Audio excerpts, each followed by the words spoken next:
Good afternoon, or if you're on the West Coast, good morning. You're watching TheShow.live with your hosts, Mitch Jackson and Jen Hoverstad. And of course, we meet you here every Monday, 2 p.m. Eastern Time, to bring you the absolute best in the field of live streaming and talk to people about how they're using it, both for their personal brands as well as for their companies. So, Mitch, great to see you today. How are things in California? Things are just dandy for a Monday. I'm enjoying it so far, and it's been a good weekend. It's always good to start my Mondays off with you on TheShow.live. And for those of you that, most of you know Jennifer, but Jennifer is the operations and project manager and brand evangelist for O3, a digital communications agency servicing clients around the world. And I think people need to know that because you guys do such a great job, Jennifer, and I love watching your content. I like what you're doing, and I just thought it's appropriate that I give you a shout out.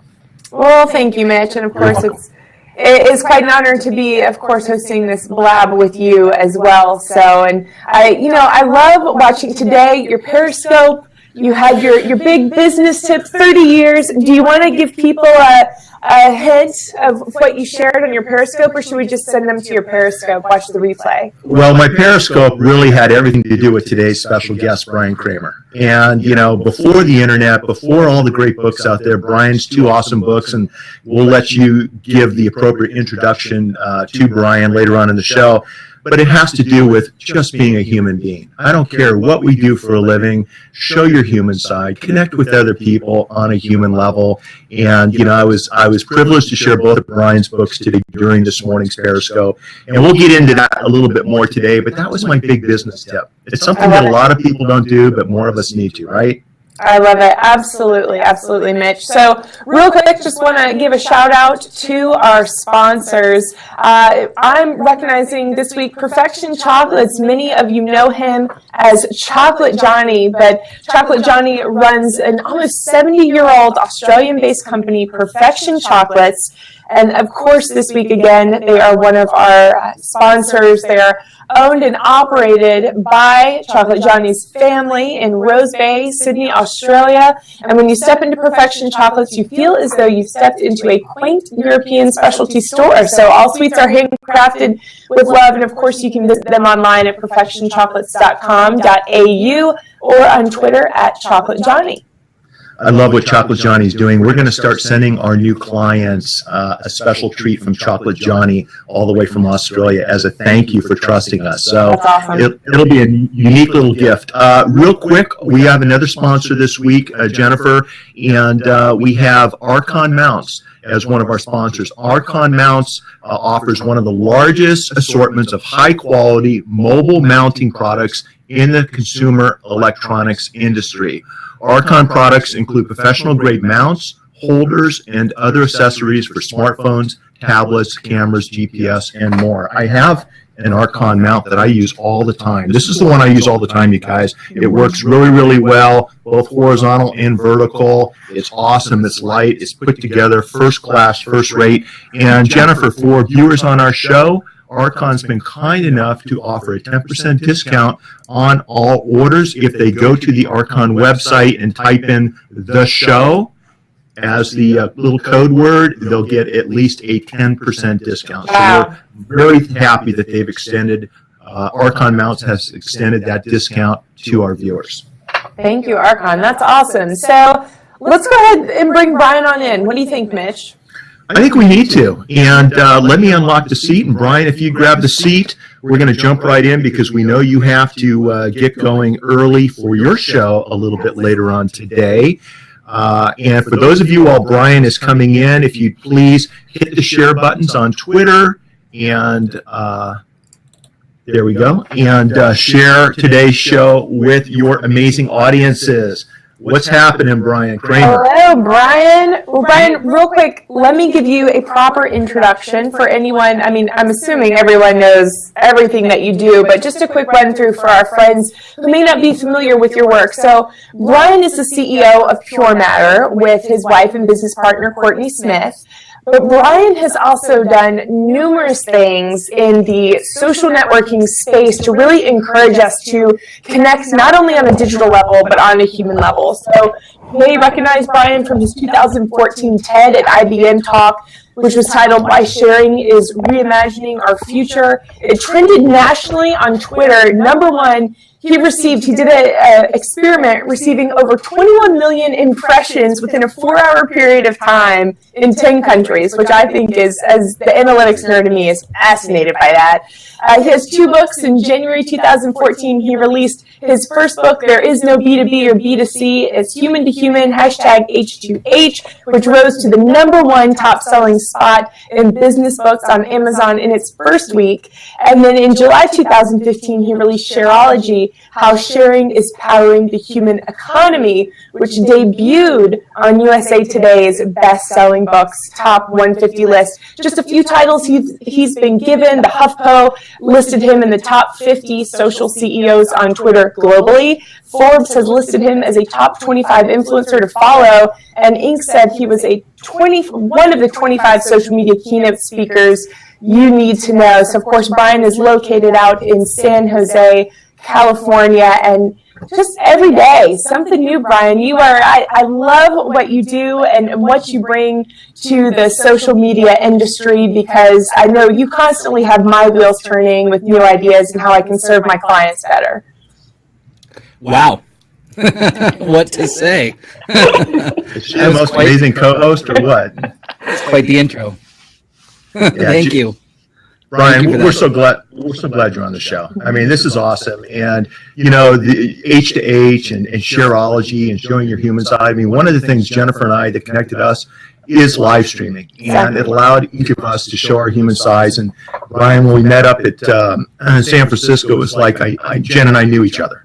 Immediate hug, and we skipped through all the preamble and immediately connected. My question to you, my friend, and it's good to see you, is you had a heck of a week back at South by Southwest. I watched your Snapchats and your Instagrams and your live streams and everything else. What was your takeaway from South by Southwest this year, specifically with respect to real-time platforms or live streaming platforms? Biggest takeaway, and I don't think it's any secret by now if you've even read any of the headlines, is AR, VR, virtual reality and augmented reality. It were the clear winners for South by Southwest, and everywhere you walked, there was something that had to do with one of those two. What I enjoyed the most were the discussions around them, and I hosted in a H2H house at South by Southwest, and we had Robert Scoble as our featured guest, and he and I had really, really fascinating discussion, which was recorded and will be put up online, so you guys can listen to it as soon as I get the link. But the discussion really was around, what is this going to do to our human economy, or whatever you want to call it, our humanness, if you will. I think I just made up a word. So it starts getting your brain going. If you've watched the show or the movie Her, where Joaquin Phoenix, or not Joaquin, but is Joaquin, I think, has a relationship with an AI and artificial intelligence relationship, and there's other movies like that where it starts to get your brain going around what is real and what isn't. If we enjoy sitting in situations like that. For instance, I was at the Dell house, and I was sitting there with the Oculus Rift goggles on, and it was a full 4K experience. So I was getting the wind of, because it was placed at a beach, both on top of water and underwater, and it was called the Lonely Whale. And I went underneath the water, and all of a sudden the chair tilted back, and a smell came out of the chair that was seawater. And I felt the wind come into my face, and it was sea air. And so not only am I seeing it in the goggles, but I'm feeling this just like alternative universe. And it was really kind of pleasurable. It wasn't scary or fearful or anything. And so used in these great ways, we can each experience this, and I'll stop talking here in a second, but this Blab show is amazing because it gets us on video and talking to each other. But can you imagine if everyone, including your guests here, we're all wearing goggles and we could all be experiencing each other's environments and having discussions with each other in a way different way than we're having right now. I think that connects us even further as long as we don't get rid of, the humanness factor. And that's the point that I was trying to make. Yeah, absolutely. That makes so much sense. And I agree with Mitch. After watching everyone at South by Southwest, it's amazing what's coming out of there. So, I want to follow up on a blog post that you wrote last month talking about how live video streaming is going to crush it in 2016. And I'll actually place a link here in the chat so other people can check it out. And, you mentioned Marc Jacobs as a brand who's using live video streaming. They were showcasing a preseason view of some items that they had coming out. So what other brands, maybe that you saw at South by Southwest, are really taking the live streaming to the next level like we haven't seen before? Yeah, so if you want to put Snapchat in that category,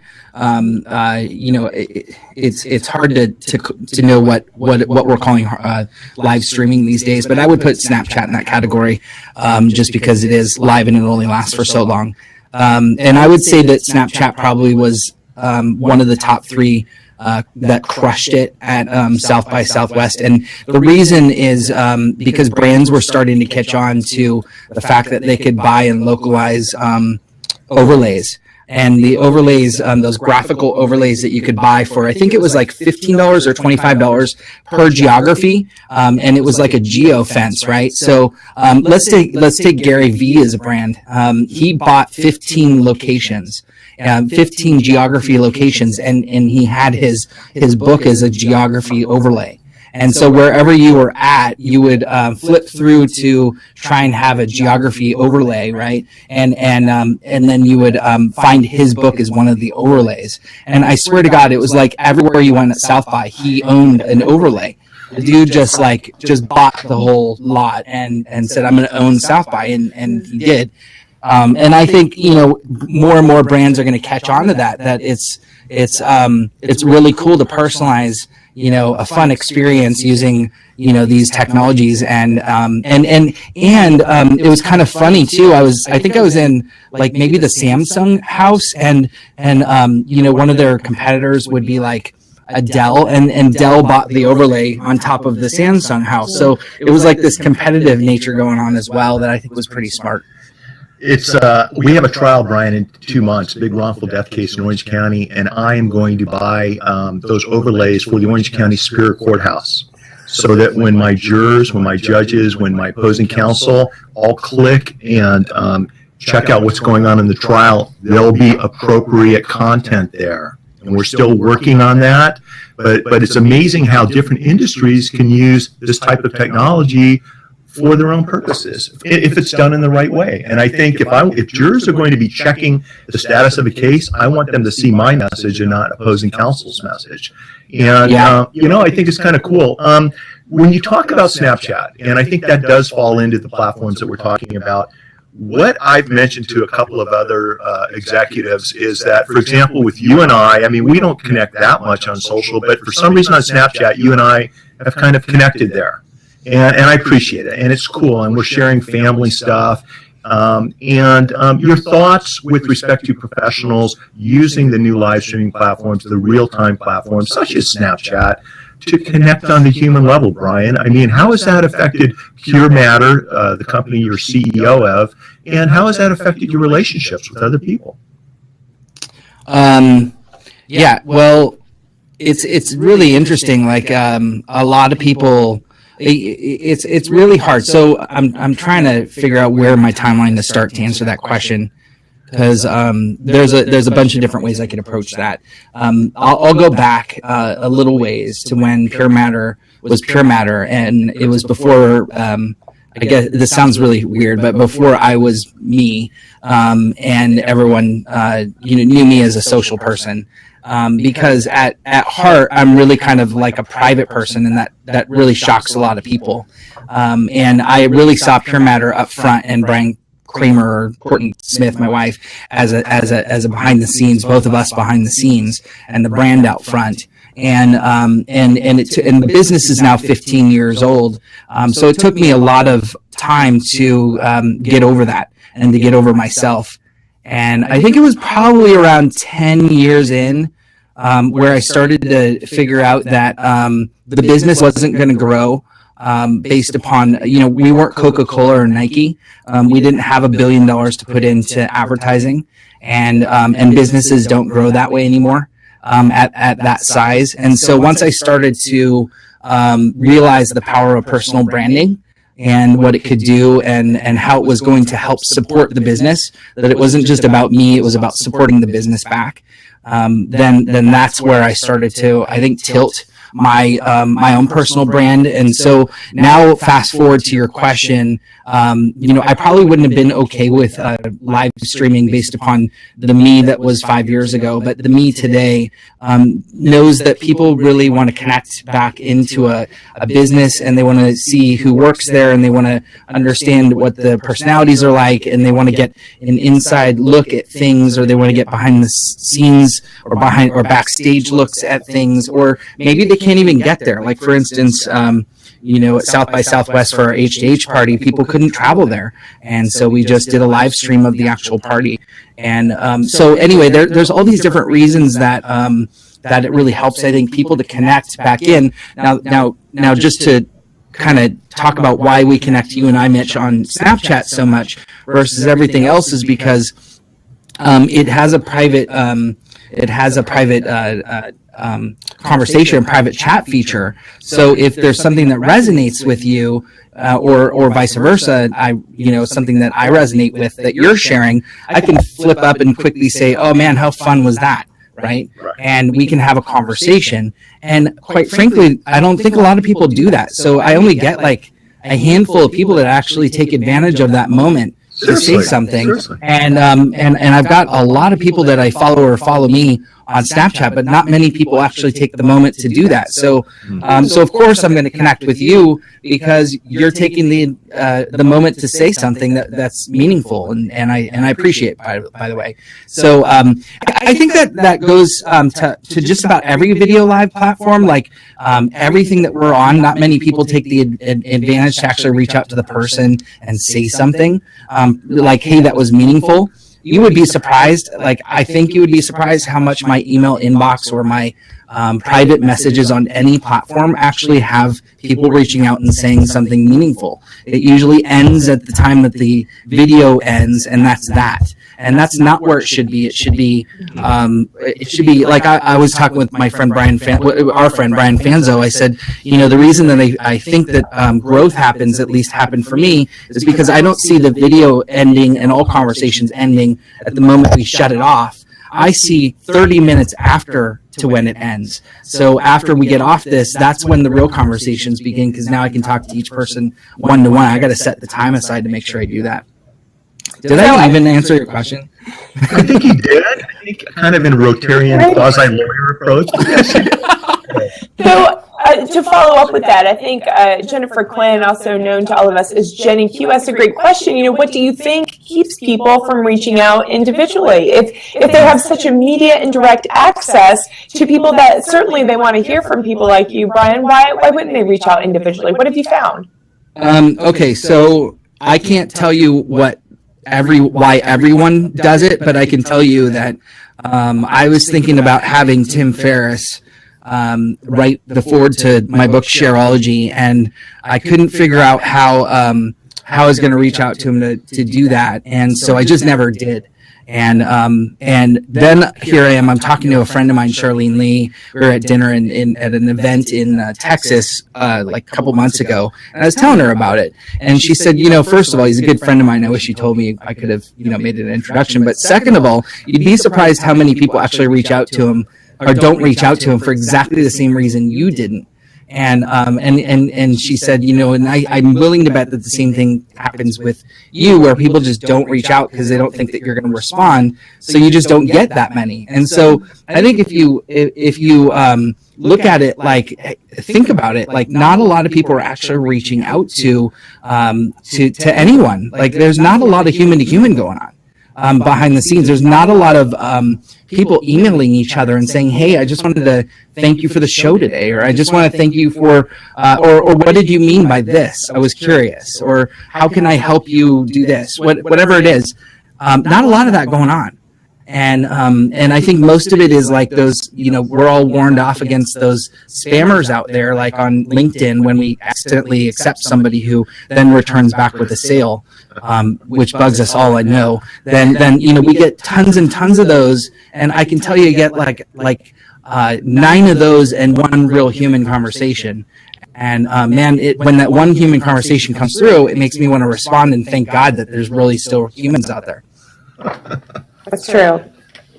It's, and you have to take the good with the bad. And it's funny, Bryan, how you shared how you've grown from 5, 6, 7 years ago to how open you were on social, on the digital platforms, to today. And my question has to do with shareology. When you wrote the book, and I just absolutely love the book, I actually give it to a lot of friends of mine that are lawyers, because lawyers need to learn how to share more, and they need to learn how to share the right way.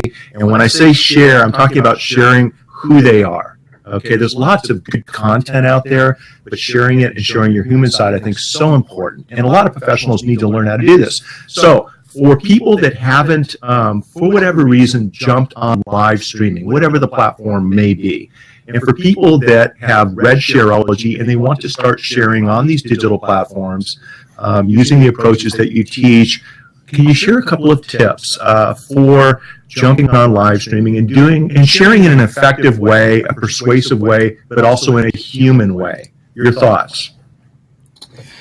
Sure.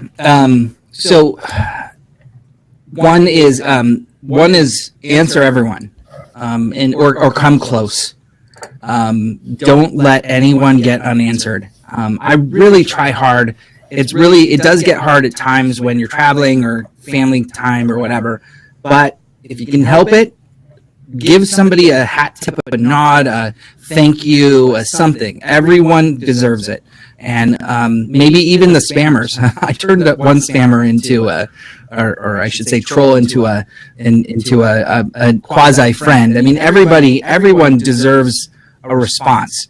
Because here's the thing, can you imagine reaching out to a brand and saying, hey, Nordstrom, or hey, Macy's, or hey, Nike, and you said, hey, I just love your products.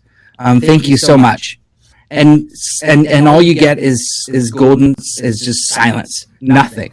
And think about what that's going to do to the person who just took all their efforts and their courage to get onto a platform to say something, and to receive something back, or nothing back, I should say, is probably the worst thing you can do as a brand, in my opinion. And you could get if you're worried about your main handle, tweeting a lot, or your main Instagram handle or whatever, get a support handle, get a conversation handle, do something that's a little more human, and get back to them. So I think that people are the same way as brands.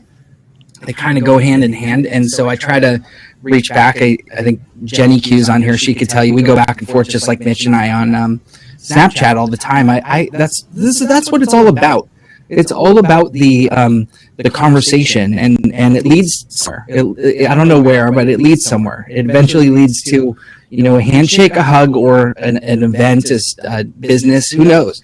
But it leads somewhere. A friendship leads somewhere. So many people, Bryan, are afraid of not being perfect on the live streaming platforms. Just real quick before I kick this back over to Jennifer, your thoughts on, do we need to be perfect on live stream? Yeah, well, so and anybody watching the show probably already knows the answer, but yeah. But I mean, really, that's a big concern a lot of people have. Right. My theory. Have you seen Meet the Parents? Love it. Yeah, I know where you're going. Love that show.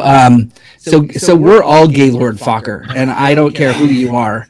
You could be the president of the United States. We're all Gaylord Fokker, and so I think everybody just needs to embrace their Fokker and get over themselves and just be themselves on whatever platform. Once you realize, no, it's Focker for those of you who are trying to guess what I said. And so, everything is about being imperfect. So it's about celebrating the imperfections, the empathy, and the simplicity of life. If you are combining those three, you are being your best human.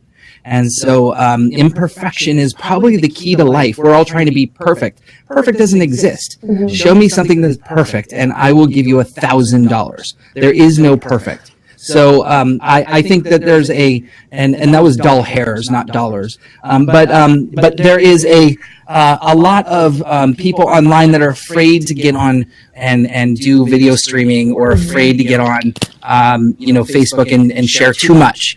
And quite frankly, if you do share too much, you're going to quickly learn where the line is, and that'll teach. That's how you learn. You have to share too much to know where the line is. And so there's no too much, as long as you know where to figure out where that line is. Absolutely. So I love the topic of imperfection. I mean, Bryan, being the CEO of Pure Matter, I am sure there are more lessons than you can even count that you have learned just as the leader of that particular company. And I see our room is filled with entrepreneurs here. So I'm curious, maybe describe a failed attempt, a mistake that you made, something that you've learned from that has just stuck with you throughout the years and that you now consider and apply in that leadership role. Sure. I'll do that. But first of all, can you guys smile for my Snapchat? Oh, yeah. Perfect. Okay. Love it. All right. So, failed attempt that didn't work, that taught me how to be a better leader. Failed attempt every single day, so I should have plenty. Failed attempt is probably, I would say, my biggest failed attempt is actually, is at a point in my life where, that's a good question, by the way. Great question. Man, I've not been, paused or stumped that well. Brian, Jennifer's dad was a professional news broadcaster. So yeah, I can see why. Here I am bringing the hard questions. No, and it's not meant to be like that. But Bryan, even no, perhaps that's something good. you've learned with a client, just something that our entrepreneurs in the room can take away. So my biggest failed attempt is actually my business, and I got to a point where we grew the business and it did very well, and everyone was happy, and we had great employees and great clients, and everyone was happy except me.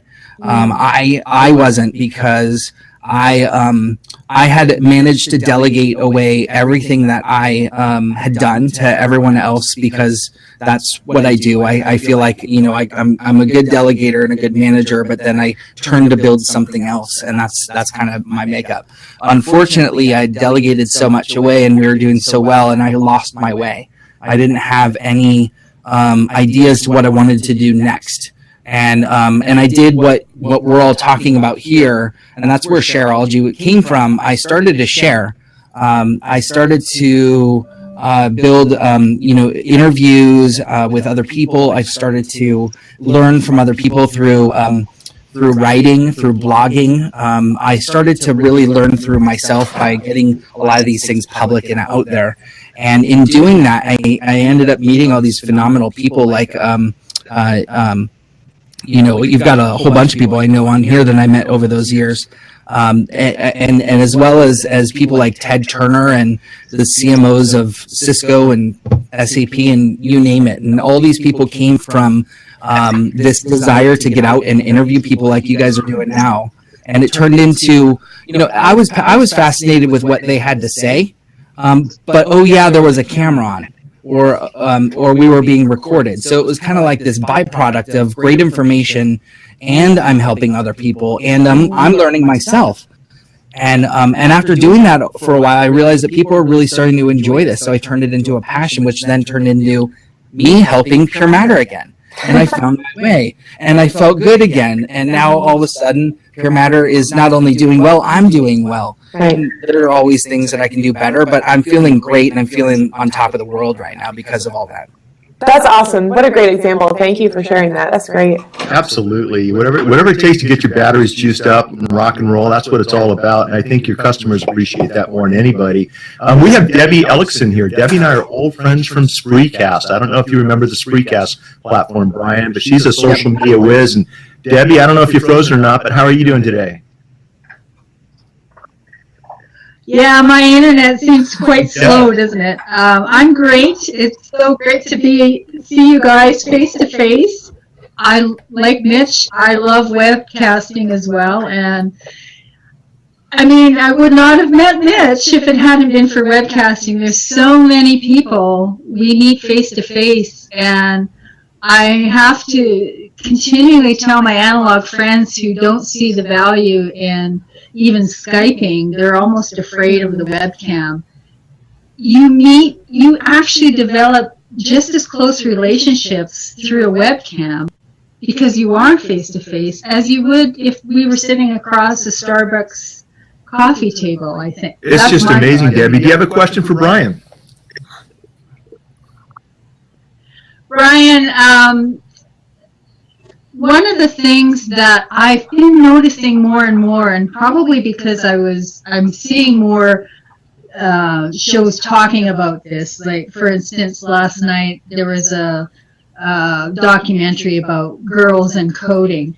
But when it comes to social media platforms, particularly conferences and whatnot, and don't get me wrong, there's fantastic people. I love all of you so much, but I don't see enough women on the stage with, I see a few women. I mean, we've got Jen here, but you know what I mean? At the conferences, I don't see enough focus on a lot of women. And is there just not enough women coming into the platforms to walk side by side with you guys? Or what? You hit on a major hot button, and I apologize if I say something to offend men, but I'm a feminist, so there, I said it. And I think that that the problem is the events are not inviting the right balance. It's that simple. And what happens is when actually, I'll tell you this: if I don't see the right balance at a conference, I'll turn them down. And I'll say I'm not coming to speak. And even on a panel, I've been on panels where it's like 4 guys, and I'm like, I'm not going to be on the panel. And they'll ask me why. I'll tell them, and they'll either rearrange it, or I'll say put somebody else in my spot that needs to be a woman, because this whole world operates way better. I mean, on an even balance of not just women and men, but cultural diversity. And all kinds of different attitudes and different age ranges, different demographics. I mean, we're not just talking about women and men. We're talking about an absolute cultural divide that's happening at conferences. And I hate it when I go to conferences and all you see is 4 white guys on a panel. It's the worst thing in the world. So I just drop out. That's my rule. It's a great observation, Abby. We're going to go ahead and bounce you out to allow the seat to open up so that more people can meet Bryan and ask questions. But it's really good to see you. Take care of yourself. All right. Bye. Bye, Debbie. Bye. Excellent. So I know we have a few other people who would like to come in. So you guys can go ahead and come in the open seat. But Bryan, that's awesome just to have that awareness. I think certainly you are a professional and seasoned speaker, but so many people would probably just jump at the opportunity to speak without taking into some of those diversity considerations. That certainly speaks a lot for you, but being a self-proclaimed feminist, which I certainly appreciate, staying true to your word and being able to recognize those things and that they truly do matter. They do. I think we've got a new caller. Absolutely. Yes. Nick Rishkin. Nick is vice president of experts.com, and he's using social and live streaming very effectively, Bryan. Great guy. Awesome. Nice to meet you, Nick. However, we can't hear you, Nick. Can you hear me now? There we I can go. hear you now. User error. Good to see you guys. Brian, I had asked in the nice to meet you, by the way. I had asked in the side, and I just thought I'd come in and ask: is there a favorite project, or recent or ongoing, that you can share with us? That you can. I can share all of them. I love I love everything I'm working on right now. So it's gonna be really hard to say one thing. It's like picking a child that's your favorite. The one thing that I'm really excited about right now, I'm getting ready to launch something, probably the biggest thing I've ever launched, and it's going to be happening within the next few months. And it's starting small and going to grow into something that I'm so proud of, or will be. We'll see how this turns out. But so the concept here is that what it took for me to get to where I'm at was both struggle and excitement, and depending upon when you ask me that question. And so one of the things that I'm really passionate about is helping people to build their own personal brand. And so I want to help them get the same outcome that I did, or even better. And so I'm building an entire course that is going to be released within the next 2 months. It'll be in HTH University, but bigger. That's just the start to it. It's going to be an entire course with hours and hours of released modules and live help in helping everyone to crush their personal brand to the point where they can build, into speaking or writing or whatever it is that they need. And so I'm going to walk through the entire process and open everything up and be completely transparent as to every single little detail of everything that I've done and what I do. And so that's going to grow. And it's starting right now. If you go to bryankramer.com/personal brand quiz, then it'll help you define which brand type you are. And then that rolls into a whole bunch of sequences with different things that I'm giving away for free that will then eventually turn into that course. Awesome. So that's the most exciting thing right now. But I'm honestly working on so many other things that are like darn near close to being just as exciting. Okay, very cool. Well, thank you for that, guys. I'm going to go ahead and bounce out and let somebody else come in and ask a question. Thanks, Nick. Good to see you. Good to see you. That's great. So I know. Sorry, go ahead, Mitch. No, please go ahead, Jen.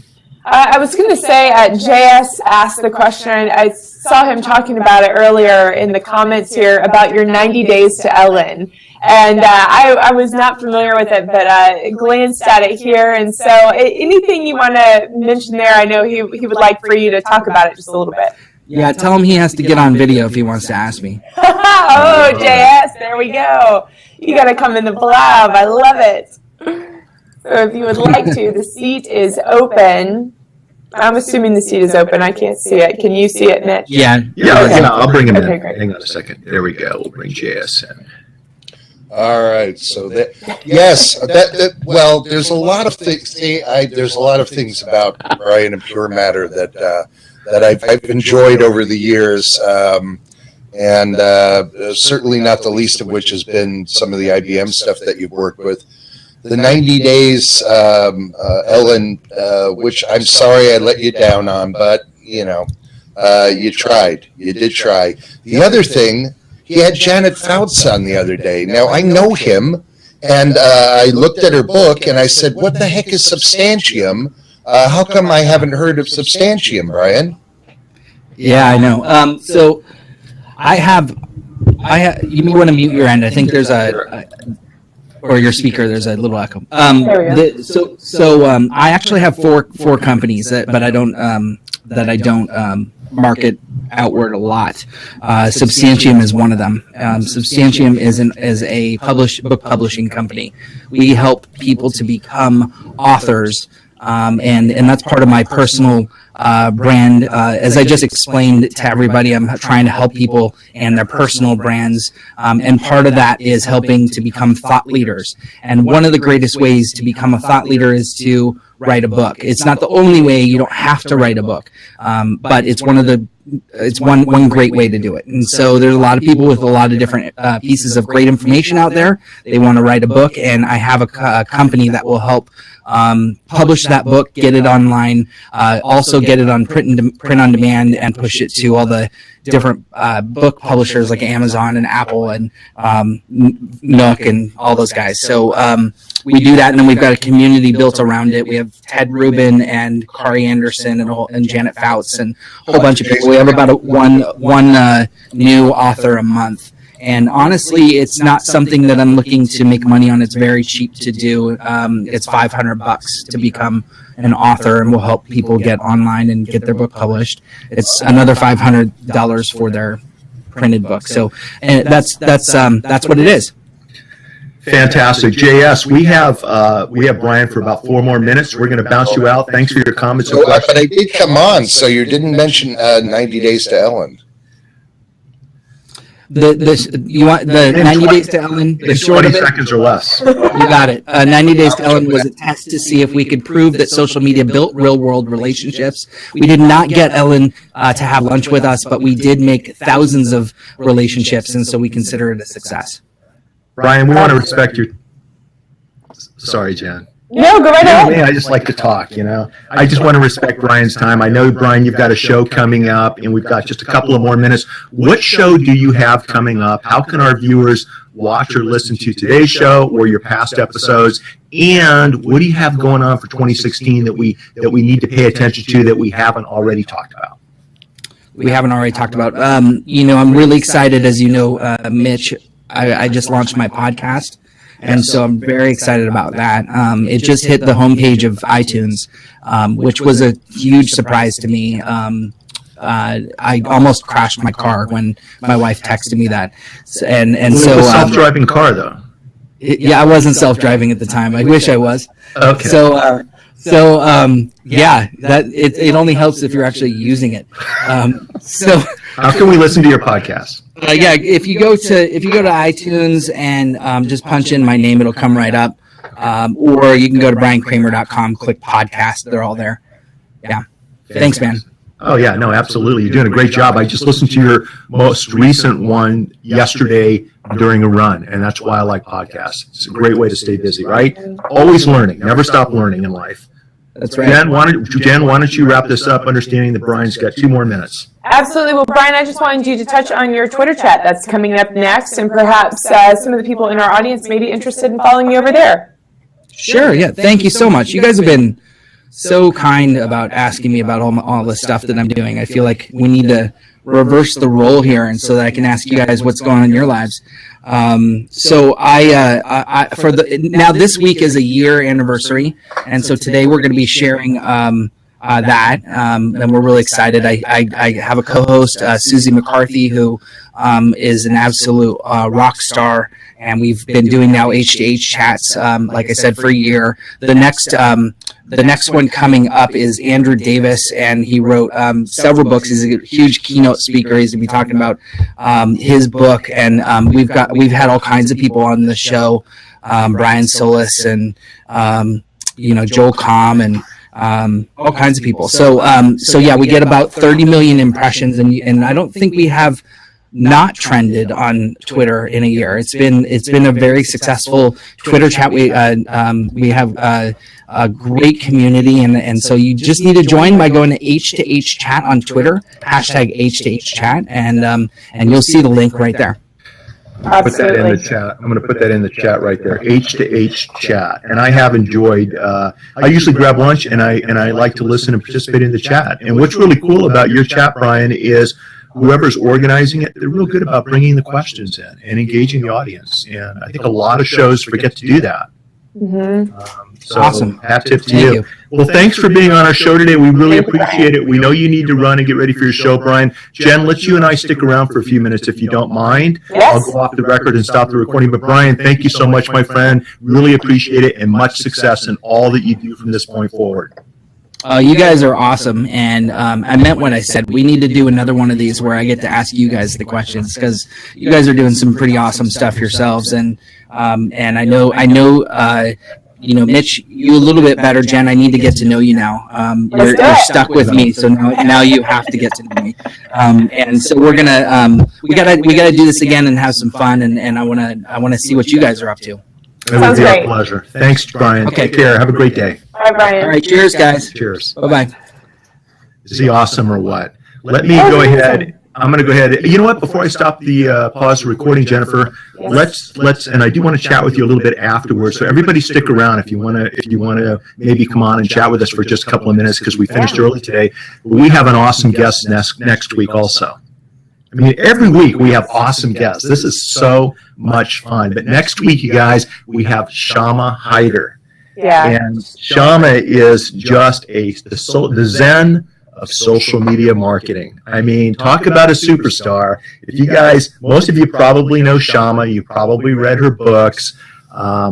And I've had the pleasure of knowing Shama for about the last 4 or 5 years. She's going to be an amazing guest, and she will be sharing with us the latest bells and whistles, tips, tools, and approaches for social media / real-time live streaming. And I think it's going to be a show worth watching, Jen. So Absolutely. And for those of you interested in our guests who will be coming up over the next couple of months, of course, we have Brian Fanzo, Gary Vaynerchuk, Alex Pettit, Chelsea Cross. I mean, the list goes on and on of the amazing people every single week we are bringing directly to you through Blab and through live streaming. So you can keep up with our entire calendar at TheShow.live.